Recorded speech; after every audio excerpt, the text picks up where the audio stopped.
management yoyote inayomiliki msanii huwa ina desturi ya kumwekea vizingiti msanii.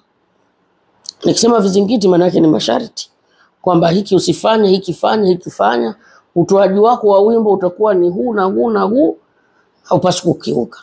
Kwa hiyo nadhani Harmonize amekuwa ni mtu mwenye hekima sana. Ameona kuendelea kumwekea yale masharti Ibra haitamsaidia. Na ameona huenda kuna muda labda alimwachia huru. Baada ya kumwachia huru akamwona Ibra anafanya vizuri. Na akaona kasi ya Ibra imekuwa ni kubwa. Kwa hiyo baada ya kuona kile kitu akaamua sasa kumfungulia minyororo. Maana yake ni kutoa yale masharti yote na kumwacha huru Ibra aweze kufanya muziki au atengeneze muziki. Kitu ambacho kiukweli tunaona kimemsaidia sana. Kwa hivyo hili ni funzo kwa wale wote ambao wana record label, wanamiliki wasanii. Sometimes wasanii wanashindwa kufanya vizuri ni kwa sababu wana minyororo. Wamewekewa minyororo mizito, wamewekewa masharti mazito. Kwa hiyo ndio maana unakuta wasanii wanashindwa kufanya vizuri. Na mfano mzuri tumeona Ibra baada ya Harmonize kufungua minyororo au kufungua pingu, tayari Ibra tunamuona amekuwa mkubwa sasa. Huwezi ukataja wasanii wanaofanya vizuri 2024 ukaacha kumtaja Ibra. Amekuwa kwenye mimi naweza ngasema A-list. Amekuwa kwenye A-list. Sio tena mwanamuziki wa kawaida kama ilivyokuwa awali. Sasa hivi anaingia kwenye list ya wanamuziki wakubwa na wanamuziki ambao wanafanya vizuri. Okay. Na moja ya caption ambayo Harmonize alikuwa ameiweka kule Instagram, so alizungumza kwamba hivi ni vitu ambavyo amejifunza sehemu fulani, lakini ni vitu ambavyo alikuwa hana ufahamu navyo. Kwa hiyo alikuwa anafanya kwa kujaribu na huruma ya mashabiki ndio ambao imewafikisha pale. Design fulani hivi Harmonize anakiri kwamba masuala ya management ama masuala ya kumanage mtu masuala ambayo akuzaliwa nayo, amejifunza baada ya kuona sehemu fulani na yeye akajaribu. Lakini pia huruma za mashabiki na support love ndio imewafikisha pale. Harmonize anakiri kabisa kwamba kuna makosa fulani ambayo alikuwa anayafanya kwa Ibra kwa sababu alikuwa hana uzoefu na iko kitu. Exactly. So far watu kitafsiri wanaona kama kwamba Harmonize anataka mtoe design fulani hivi Ibra kuna konde yeye kwamba sasa dogo nenda sehemu ambao watu wanaweza kusimamia vizuri. Hapana. Si yani umetabasamu nimetabasamu kwa swali lako kwamba Harmonize anataka kumtoa Ibra Konde Gang. Hapana, haiwezekani.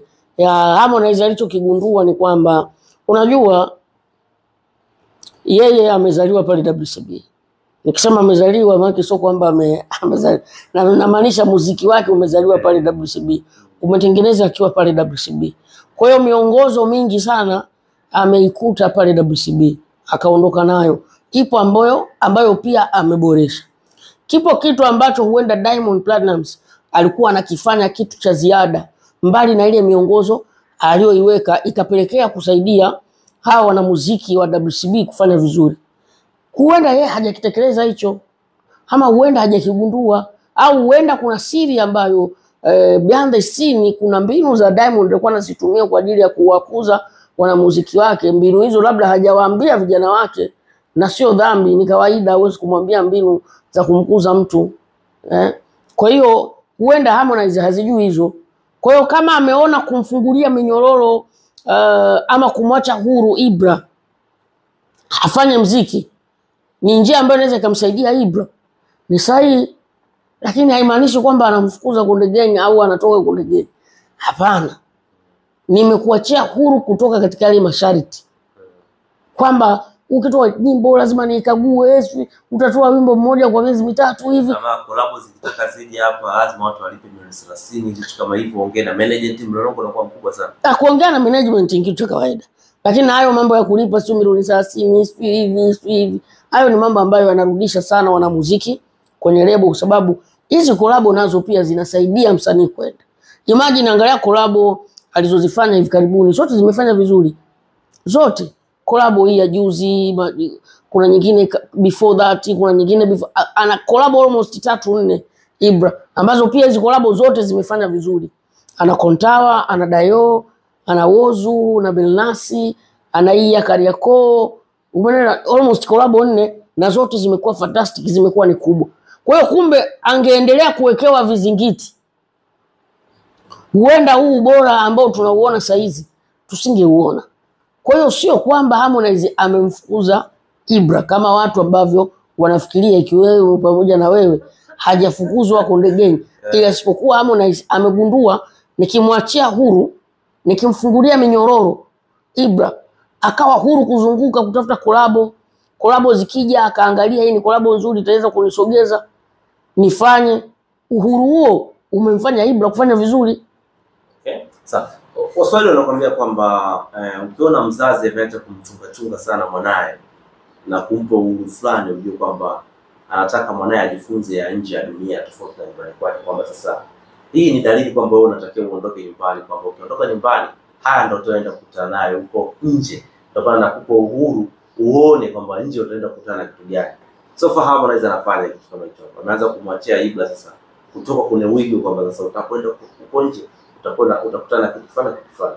Wewe ni dalili hizi sasa za Harmonize kufungulia mlango Ibra achoropoke au independent artist. Hapana. Harmonize anamfundisha maisha Ibra. Unajua Ibra alikuwa kama broiler. Ibra alikuwa kama kifaranga. Nikisema kama kifaranga au broiler, maana yake hakipigi hatua nyingi. Ni hatua chache kiko pale pale. Chakula kizuri, nini, maisha safi. Lakini Harmonize amegundua kwamba sitamjenga maisha yake huyu nikiendelea kumfanya kama kifaranga, kwamba mimi nikatafuta chakula nilete hali. Kagundua nikiendelea kumfanya kama broiler huyu hawezi kukua. Nikimwacha huru awe kama kuku wa kienyeji, atayajua maisha, atajua njia zote, atajua muziki, atajua fitna za muziki, atajua chocho za kupita, atatengeneza connection zake mwenyewe, kitu ambacho kinahitajika. Mfano mzuri, sisi tumekuwa katika umri wetu, wakati tunakuwa wadogo tulikuwa tuna watu ambao ni watoto wa kishua. Wakati sisi tunahangaika tunapita huku na huku, tunauza mitumba huku tukiwa tunasoma, na mambo yakawa ni mengi mitaani, ekaeka kibao, kuna watoto wa kishua wao walikuwa wamefungiwa ndani. Leo hii wale watoto wa kishua wazazi wao hawapo. Kila wanachokifanya katika maisha yao wanafeli. Ni kwa nini wanafeli? Ni kwa sababu hawakupractice. Hawajayazoea hayo maisha ya kuhaso, ya kupambana. Kupata afu unakosa, afu unapambana upate tena, unakosa, afu unapambana tena upate.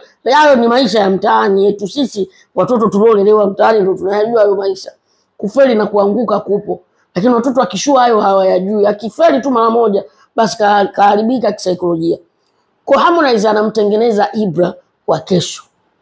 Harmonize anamtengeneza Ibra kwamba siku mimi Harmonize sipo, Ibra huweze kusimama. Siku mimi Harmonize nikiwa na mambo mengi, Ibra uweze kujisimamia, uweze kufanya vitu vyako na viende. Kwa hiyo hapa tunapaswa kumpongeza Harmonize. Kuna wasanii mimi nawafahamu wako kwenye lebo, ukiwatoa kwenye lebo zao ukawaweka pale ukiwaambia pambaneni, utawaonea huruma. Unaweza kuwataja? Si wanajulikana. Lava Zuchu, Mbosso, wamezoea kuletewa. Yaani wale ni wanamuziki wazuri, wanaimba mashairi vizuri, na wako vizuri, na ni wanamuziki wazuri, lakini wamezoea kutafuniwa. Moja ya vitu ambavyo mimi namsifu Rayvanny pamoja na Harmonize ni kwamba wao tangu wakiwa WCB walijitengeneza maisha ya kutafuta. Kuna muda Harmonize alikuwa anatoa bajeti yake anashoot music. Anatoa bajeti yake anaenda Nigeria kwa bajeti yake. Umeelewa? Yale yalikuwa ni maisha ambayo Harmonize anajaribu kujitutumua kwamba kesho naweza nikawa sipo hapa WCB. Niweze kuishi, niweze kusurvive. Lakini kuna wasanii wako WCB na sio WCB. Kwenye lebo nyingi tu, wale wakina Vanilla, sio kina nani.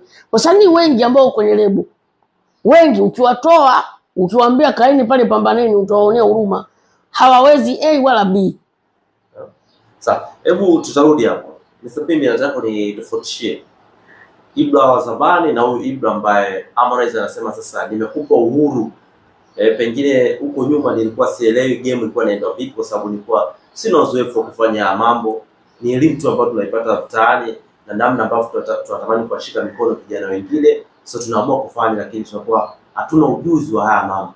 Lakini sasa hizi Ibra, huu ni mwaka wako, yaani Ibra, milango iko wazi, fanya unachotaka. Ibra huyu ambaye anazungumziwa na Harmonize kwamba yuko huru, milango iko wazi, afanye anachotaka, na Ibra zamani tofauti yao. Ibra zamani alikuwa mfungwa. Ibra huyu